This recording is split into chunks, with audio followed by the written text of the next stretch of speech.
नमस्कार, welcome to स्थली। बिहार के विभिन्न जिलों में स्वयंसेवी गृह रक्षकों का स्वच्छ नामांकन हेतु विज्ञापन जारी किया गया है। होमगार्ड की आपकी वैकेंसी आई है। कुल 15,000 पदों के लिए ये वैकेंसी लाई गई है। अलग अलग जिलों में अलग अलग कुल सीट्स हैं, आप देख लें। पटना, नालंदा, रोहतास, भोजपुर, अलग अलग जिलों बिहार के लगभग आपके 37 जिलों के लिए वैकेंसी लाई गई है। सिर्फ अरवल जिला एवं पुलिस जिला नौगछिया तथा बगहा में जो रिक्तियां हैं वो शून्य है, उसमें कोई रिक्ति नहीं आई है। अलग अलग सभी जिलों में ये रिक्तियां आई हैं। महिलाओं को इसमें आरक्षण भी मिला है। कुल 15,000 पदों पे ये वैकेंसी लाई गई है। आप देख लें, जिस भी डिस्ट्रिक्ट से आप बिलोंग करते हैं सभी डिस्ट्रिक्ट में लगभग वैकेंसीज़ है। टोटल 15,000 वैकेंसीज़ है, जिसमें महिलाओं के लिए 5,094 पद आरक्षित हैं। और गृह रक्षकों का जो स्वच्छ नामांकन जो होगा वो जिला स्तरीय होगा। उनका मेधा सूची बनेगा जिलावार। और तथा बिहार का जो आरक्षण नीति है उसके तहत अनुसूचित जाति, अनुसूचित जनजाति, पिछड़ा वर्ग, थर्ड जेंडर, अत्यंत पिछड़ा वर्ग, पिछड़े वर्ग की महिला, आर्थिक रूप से कमजोर वर्ग, ईडब्ल्यूएस, महिला के प्रतिनिधित्व हेतु सामान्य प्रशासन विभाग बिहार पटना द्वारा समय समय पर निर्गत परिपत्र में विज्ञापन की तिथि तथा निहित प्रावधान लागू होंगे। इस क्रम में स्वतंत्रता सेनानियों के पोता पोती, नाती नातनी के सामान्य प्रशासन विभाग बिहार पटना द्वारा निर्गत परिपत्र के आलोक में आरक्षण अनुमानी होगा। तो जो मेधा सूची बनेगी आपकी वो जिलावार बनेगी। और इसमें जो अर्हताएं हैं, जो एलिजिबिलिटी है, वो आपको बिहार का स्थानीय निवासी होना अनिवार्य है। मतलब इसमें जो बिहार के स्थानीय निवासी हैं वही अप्लाई कर सकते हैं। इसमें अदर स्टेट के बच्चे अप्लाई नहीं कर पाएंगे। उसके बाद दिनांक 1/1/2025 तक सभी वर्गों के पुरुष, महिला एवं थर्ड जेंडर अभ्यर्थियों के लिए जो न्यूनतम एज लिमिट है वो 19 वर्ष और जो मैक्सिमम एज लिमिट है वो 40 वर्ष। तो 19 से 40 साल के बच्चे इसमें अप्लाई कर सकते हैं। और जो कट ऑफ डेट है आपका वो 1 जनवरी 2025 है। शैक्षणिक योग्यता इंटरमीडिएट की डिग्री मांगी गई है आपको, या फिर इंटरमीडिएट लेवल की इक्विवेलेंट जो भी डिग्री है जैसे ITI, वो सारी डिग्री जिसमें एलिजिबल है। मतलब क्वालिफिकेशन आपका इंटर पास आपको होना होगा, मिनिमम इंटर पास। फिर इसमें शारीरिक मापदंड भी है, शारीरिक योग्यता भी है। कठिन मैदानी कार्य के लिए आपको योग्य होना होगा। आपको देख लें, ऊंचाई और सीना ये सब का मापदंड दिया गया है। पहले हम देखते हैं ऊंचाई कितनी मांगी गई है। सभी वर्गों के पुरुष अभ्यर्थी पूर्णिया एवं कोसी प्रमंडल के जिलों को छोड़कर के लिए जो न्यूनतम ऊंचाई मांगी गई है वो 5 फीट 4 इंच, मतलब 162.56 सेंटीमीटर, 162.6 सेंटीमीटर आपकी हाइट होनी चाहिए मिनिमम। पूर्णिया एवं कोसी प्रमंडल के जिले पूर्णिया, अररिया, किशनगंज, कटिहार, सहरसा, सुपौल एवं मधेपुरा जिला के पुरुष अभ्यर्थियों के लिए न्यूनतम ऊंचाई 5 फीट 2 इंच, 157 सेंटीमीटर होनी चाहिए। तो पूर्णिया और कोसी प्रमंडल वाले जिलों के लिए कुछ छूट है हाइट में, जहां बाकी जिलों के लिए 5 फीट 4 इंच है। बट पूर्णिया प्रमंडल के जिलों के लिए और जो कोसी प्रमंडल में जिले हैं उनके लिए हाइट में छूट दी गई है। उन अगर कोई कैंडिडेट 5 फीट 2 इंच का है तो वो एलिजिबल है इसमें फॉर्म भरने के लिए। और जो महिला अभ्यर्थी हैं उनके लिए जो न्यूनतम हाइट मांगी गई है वो 153 सेंटीमीटर। अब हम सीना देख लें। सीना बिना फुलाए और फुलाए पूर्णिया एवं कोसी प्रमंडल के जिलों के पुरुष अभ्यर्थियों को छोड़कर सीना जो मांगा गया है वो 79 सेंटीमीटर मांगा गया है। 79 सेंटीमीटर बिना फुलाए। पूर्णिया एवं कोसी प्रमंडल के जिलों के लिए जो पुरुष अभ्यर्थी है उनके लिए जो बिना फुलाए सीना है वो है 76 सेंटीमीटर। तो आप समझ गए कि पूर्णिया और कोसी प्रमंडल के जिलों को छोड़कर बाकी के लिए जो सीना बिना फुलाए मांगा गया है वो 79 सेंटीमीटर। और पूर्णिया और कोसी प्रमंडल वाले जिलों को 3 सेंटीमीटर की छूट मिली है, उनके लिए 76 सेंटीमीटर है। और महिलाओं के लिए सीना का कोई मापी नहीं होगी, उनके लिए सीना का कोई पैमाना नहीं रखा गया है। और थर्ड जेंडर जो अभ्यर्थी हैं उनके लिए जो शारीरिक मापदंड है तथा शारीरिक दक्षता परीक्षा का मापदंड महिला अभ्यर्थियों के समान होंगे। उसके बाद चरित्र प्रमाण पत्र भी आपको देना होगा। अभ्यर्थी का नैतिक चरित्र स्वच्छ होना चाहिए। गृह रक्षकों का स्वच्छ नामांकन इस शर्त के साथ किया जाएगा कि अभ्यर्थी कम से कम 3 वर्ष की सेवा गृह रक्षा वाहिनी बिहार को देने पर सहमत है। तो मिनिमम 3 सालों तक एक तरह से आपका कॉन्ट्रैक्ट होगा, 3 सालों का बॉन्ड होगा। ये बेसिकली कॉन्ट्रैक्ट नहीं, बॉन्ड होगा कि आप 3 साल की आप सेवा देने के लिए सहमत है, तभी आपका नामांकन इसी शर्त पे किया जाएगा। और इसमें जो ऑनलाइन आवेदन की प्रक्रिया है, जो कि आपको इस वेबसाइट www.onlinebhg.bihar.gov.in पे जाके आपको ऑनलाइन आवेदन करना है। दिनांक 27 मार्च 2025 से 16/4/2025 के मध्य रात्रि तक आप ऑनलाइन अप्लाई कर सकते हैं। तो डेट जो हो गया वो 27 मार्च 2025 से 16 अप्रैल 2025 के बीच आप फॉर्म भर सकते हैं। और ऑनलाइन आवेदन भरने से संबंधित जानकारी आपको यूज़र मैनुअल जो वेबसाइट है इसका, वहाँ पे आप जाके देख भी सकते हैं, पढ़ भी सकते हैं। अब हम परीक्षा शुल्क की बात कर लें तो गैर आरक्षित EWS, पिछड़ा वर्ग, थर्ड जेंडर सहित अत्यंत पिछड़ा वर्ग के बच्चों को 200 रुपये आवेदन राशि रखी गई है। और SC ST और महिलाओं के लिए जो आवेदन का शुल्क है वो है 100 रुपये। और जो गृह रक्षकों का जो चयन संबंधित जिला पदाधिकारी की अध्यक्षता में गठित जिला गृह रक्षक चयन समिति द्वारा किया जाएगा।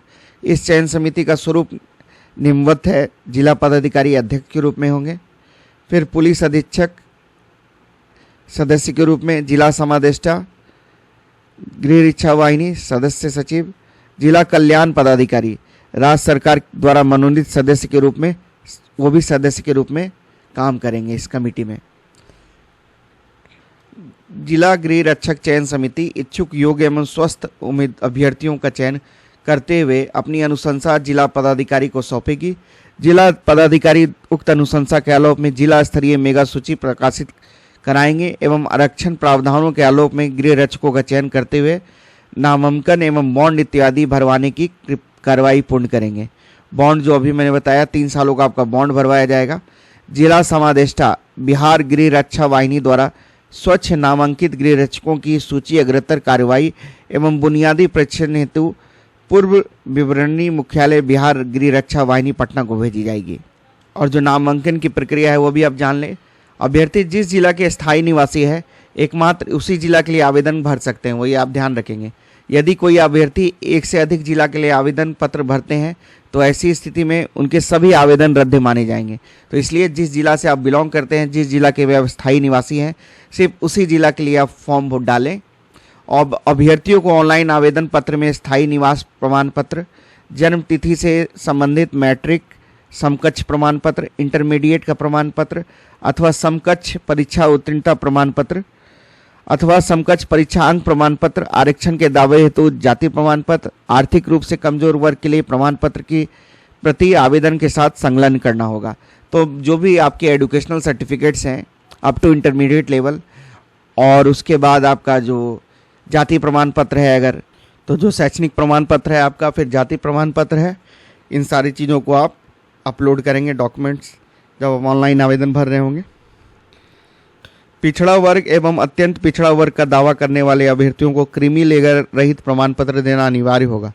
और आरक्षित कोटि की विवाहित महिलाओं के संदर्भ में पिता की जाति के अनुसार समर्पित जाति प्रमाण पत्र ही मान्य होगा, ये भी आप ध्यान रखेंगे। शारीरिक दक्षता परीक्षा की प्रक्रिया नियमानुसार एवं आधुनिक तकनीक से की जाएगी। अब हम आगे शारीरिक दक्षता परीक्षा के बारे में जान लें।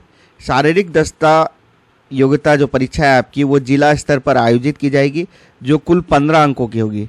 शारीरिक दक्षता परीक्षा क्रमबद्ध होगी जो निमांकित है। अभ्यर्थियों के बायोमेट्रिक रजिस्ट्रेशन एवं सत्यापन के उपरांत सर्वप्रथम दौड़ होगा। निर्धारित समय में दौड़ पूरा नहीं कर पाने वाले अभ्यर्थी असफल घोषित कर दिए जाएंगे एवं आगे की प्रतिस्पर्धाओं में भाग नहीं ले सकते हैं। तो सबसे पहले आपका बायोमेट्रिक अटेंडेंस करवाया जाएगा, इसके बाद आपको दौड़ में शामिल होना पड़ेगा, उसके बाद आपको रनिंग में शामिल होना पड़ेगा। दौड़ में सफल अभ्यर्थियों की ऊंचाई एवं सीने की माप होगी, और जो बच्चे दौड़ में सफल हो जाएंगे उनके फिर हाइट और वेट को मापा जाएगा। जिन अभ्यर्थियों की ऊंचाई एवं सीने की माप निर्धारित मापदंड से कम होगी तो हाइट और आपका सीना मापा जाएगा, उन्हें असफल घोषित कर दिया जाएगा। तो आप समझ गए, सबसे पहले आपका बायोमेट्रिक अटेंडेंस होगा, उसके बाद आपको दौड़ करवाया जाएगा, और जो बच्चे दौड़ में सफल हो जाते हैं उनका हाइट और सीना का मापन होगा।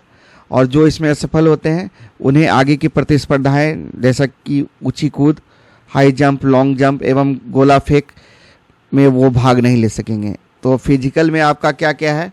रनिंग है, हाई जंप है, लॉन्ग जंप है और गोला फेंक प्रतियोगिता है, ये आप ध्यान रखेंगे।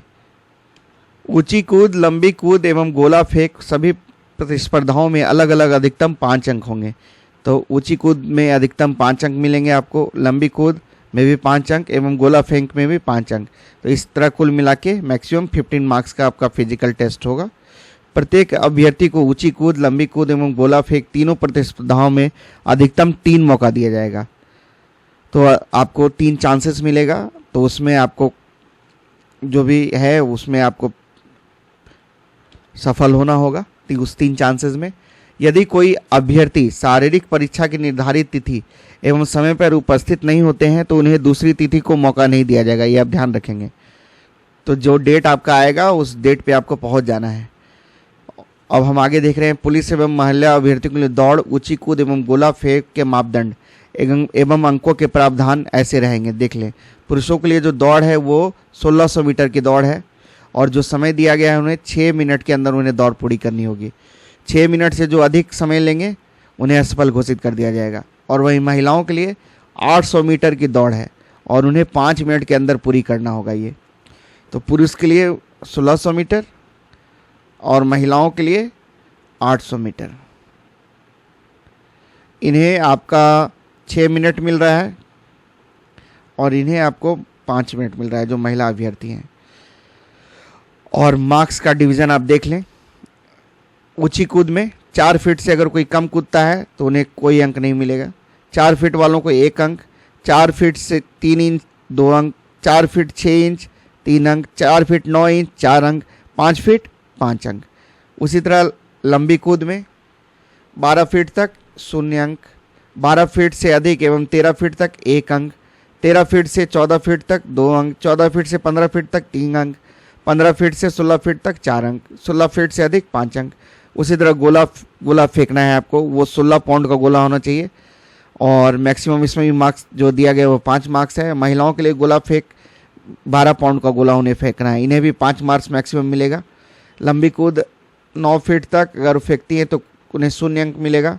9 फीट से 10 फीट तक 1 अंक, 10 से 11 2 अंक, 11 से 12 3 अंक, 12 से 13 4 अंक और 13 फीट से अधिक अगर फेंकती है तो 5 में 5 अंक मिलेगा उन्हें। ऊंची कूद में 3 फीट से कम 0 अंक, 3 फीट 1 अंक, 3 फीट 3 इंच 2 अंक, 3 फीट 6 इंच 3 अंक, 3 फीट 9 इंच 4 अंक, 4 फीट 5 इंच 5 अंक।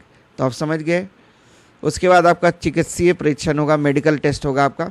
शारीरिक योग्यता दक्षता परीक्षा में उत्तीर्ण अभ्यर्थियों का मेडिकल प्रशिक्षण किया जाएगा। आँख, कलर ब्लाइंडनेस, श्रवण शक्ति, फ्लैट फुट, नॉकिंग नी, हकलाहट सहित अन्य शारीरिक मापदंडों की जांच की जाएगी आपकी। मेडिकल बोर्ड द्वारा योग्य पाए जाने वाले अभ्यर्थी को चिकित्सीय प्रशिक्षण में मेडिकली फिट घोषित किया जाएगा। इस क्रम में यदि किसी अभ्यर्थी को मेडिकल बोर्ड द्वारा किए गए चिकित्सीय प्रशिक्षण पर कोई आपत्ति होती है तो अभ्यर्थी द्वारा अपनी अपील अभ्यावेदन जिला पदाधिकारी अथवा उनके द्वारा प्राधिकृत पदाधिकारी के समक्ष 24 घंटे के अंदर या फिर 1 कार्य दिवस जो होता है उसके अंदर दायर करना होगा, जो कि 24 घंटे का ही होता है, जिसका निष्पादन जिला पदाधिकारी द्वारा गठित सीएमओ की अध्यक्षता में गठित मेडिकल बोर्ड के द्वारा 1 सप्ताह के अंदर किया जाएगा। निष्पादित कर देना है 1 सप्ताह के अंदर आपको। विलंब से दायर अपील मान्य नहीं होगी, बाद में दिया गया अपील मान्य नहीं होगा। तो अगर आपको कोई दिक्कत है, अगर आपको लग रहा है कि आपके साथ फेयर नहीं हुआ है मेडिकल, तो आप अपील कर सकते हैं 24 घंटा के अंदर और अपील का निर्धारण आपका 1 वीक के अंदर हो जाएगा। उसके बाद मेधा सूची के बारे में हम देख लें।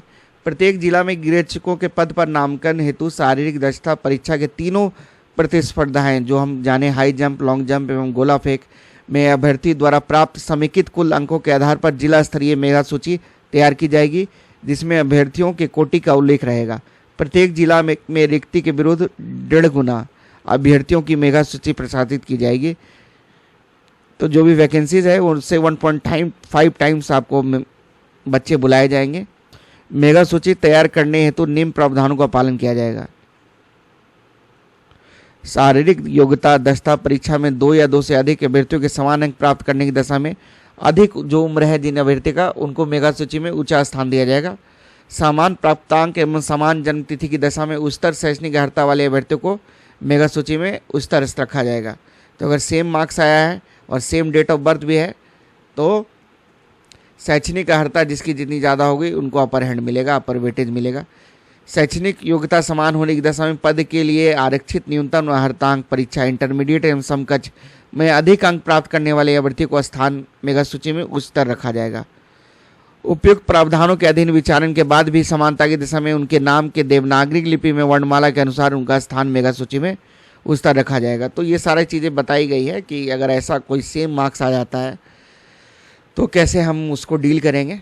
यदि स्वच्छ नामांकित गृह रक्षक मेडिकली अनफिट पाए जाते हैं, किसी कारणवश उनका कैंडिडेचर रद्द किया जाता है, उनके द्वारा त्यागपत्र समर्पित करते हैं, तो ऐसी स्थिति में मेगा सूची में निचले क्रमांक पर अवस्थित उसको टिकट प्रतिच्छादित जो वेटिंग कैंडिडेट्स रहेंगे उनका नियामंकन कर लिया जाएगा। मतलब जो अगर मेडिकली अनफिट पाए जाते हैं या फिर अपना रिजिग्नेशन दे देते हैं तो जो मेरिट लिस्ट में नीचे के क्रम में बच्चे हैं उनको बुला लिया जाएगा। उसके बाद अभ्यर्थी का चरित्र सत्यापन होगा। नामांकन के पूर्व सभी चयनित अभ्यर्थियों का पुलिस चरित्र सत्यापन कराया जाएगा। प्रतिकूल प्रतिवेदन प्राप्त होने पर अथवा अभ्यर्थी द्वारा तथ्यों को छुपाए जाने की स्थिति से में संबंधित अभ्यर्थी नामांकन के लिए योग्य घोषित कर दिए जाएंगे। तो पुलिस थाना से आपका एक तरह से ये आपका कैरेक्टर सर्टिफिकेट आ जाएगा। ठीक है। किसी अभ्यर्थी के विरुद्ध न्यायालय में आपराधिक मामला लंबित होने अथवा न्यायालय द्वारा दोष सिद्ध घोषित किए जाने पर राज्य सरकार के प्रचलित नियमों के आलोक में उन्हें नामांकन के लिए अयोग्य घोषित किया जाएगा तथा उनके विरुद्ध विधि सम्मत कार्रवाई की जाएगी। अब यहाँ ऑनलाइन आवेदन भरने के लिए आवश्यक आपको निर्देश दिए गए हैं। तो ऑनलाइन आवेदन पत्र भरने के लिए वेबसाइट पर आपको आवश्यक दिशा निर्देश उपलब्ध हैं। आप वेबसाइट पर जाके उसको अच्छे से पढ़ लेंगे। सभी दिशा निर्देश जो है उसका भलीभांति अध्ययन कर लेंगे। आपको कोई भी सूचना झूठी नहीं देनी है। अगर आप ऐसा देते हैं तो आपका आवेदन रद्द कर दिया जाएगा। और आपको पास एक मोबाइल नंबर होना चाहिए, ईमेल आईडी होनी चाहिए। आप उसी से आप रजिस्ट्रेशन करेंगे। रजिस्ट्रेशन करने के लिए आपका ये दोनों चीज़ होना अनिवार्य है, मोबाइल नंबर और ईमेल आईडी। क्योंकि जो भी महत्वपूर्ण सूचनाएं हैं आपको ईमेल आईडी और फ़ोन नंबर पे ही साझा की जाएगी। गलत या अमान्य डिस्कनेक्टेड मोबाइल नंबर या ईमेल आईडी के लिए आप विभाग आपका जिम्मेदार नहीं होगा। तो जो एक्टिव नंबर्स हैं आपको वही आप शेयर करेंगे। और आवेदन शुल्क आपको ऑनलाइन ही पेमेंट करना है। और अभ्यर्थी उसी जिला के व्यक्ति पद के विरुद्ध अपना ऑनलाइन आवेदन पत्र भरेंगे जिस जिला के वो स्थायी निवासी हैं। यह आप मैंने पहले भी बताया था। एक से ज़्यादा जिला के अप्लाई नहीं कर सकते हैं। जिस भी जिला के आप परमानेंट निवासी हैं उसी के लिए आवेदन करेंगे। और अभ्यर्थी 10वीं समकक्ष बोर्ड परीक्षा के मूल प्रमाण पत्र के आधार पर अपनी जन्म तिथि का सही उल्लेख करेंगे। तो आपकी जो मैट्रिकुलेशन का एडमिट कार्ड है या फिर मार्कशीट है उसमें जो डेट ऑफ बर्थ मेंशन्ड है आपका, वही आपका डेट ऑफ बर्थ माना जाएगा। और आवेदन पत्र में अभ्यर्थी अपना नाम, पिता का नाम, पता आदि सभी सूचनाएं सही भरेंगे। प्रमाण पत्र से मिलान के समय यदि इनमें कोई भिन्नता पाई जाती है तो सकारण साक्ष्य उपलब्ध नहीं कराने की स्थिति में अभ्यर्थी की उम्मीदवारी रद्द कर दी जाएगी। आरक्षित वर्ग के आवेदक अपनी कोटि, श्रेणी, जाति, वर्ग के संबंध में विस्तृत जानकारी प्राप्त करने के हेतु सामान्य प्रशासन विभाग बिहार सरकार की वेबसाइट https://gov.bihar.gov.in/gad/citizenhome.stm पर समय पर जारी तत्संबंधी अग्रतन आदेशों का अवश्य अध्ययन कर लेंगे। ऑनलाइन आवेदन पत्र आपका भरना है आपको और सभी सूचनाएं आपको देनी है। रजिस्ट्रेशन करना है। 16/4 तक आपका लास्ट डेट है। तो यही था जो मुझे बताना था। कुल 15,000 पदों पर यह वैकेंसी लाई गई है। जिलावार आपकी मेरिट लिस्ट बनेगी। पुरुष और महिला अभ्यर्थी दोनों इसमें अप्लाई कर सकते हैं। तो इसमें कोई एग्ज़ाम नहीं होगा। आपकी एक जो चयन समिति के द्वारा जो आपके इंटरमीडिएट में मार्क्स हैं और जो फिजिकल स्टैंडर्ड्स का टेस्ट है आपका, उन सभी के आधार पर आपको फाइनली सेलेक्ट किया जाएगा। तो इस वीडियो में यही जानकारी मुझे देनी थी। जो लोग भी नए हैं चैनल पे, चैनल को सब्सक्राइब कर लें और इसका PDF भी मैं आपको टेलीग्राम चैनल पे शेयर कर दूंगा। तो आप हमारे टेलीग्राम चैनल से भी जुड़ जाएं ताकि आने वाली भविष्य में जो भी नई वैकेंसीज आएंगी उसका अपडेट सबसे पहले आप तक मिल सके। वीडियो को देखने के लिए सबको धन्यवाद। जय हिंद।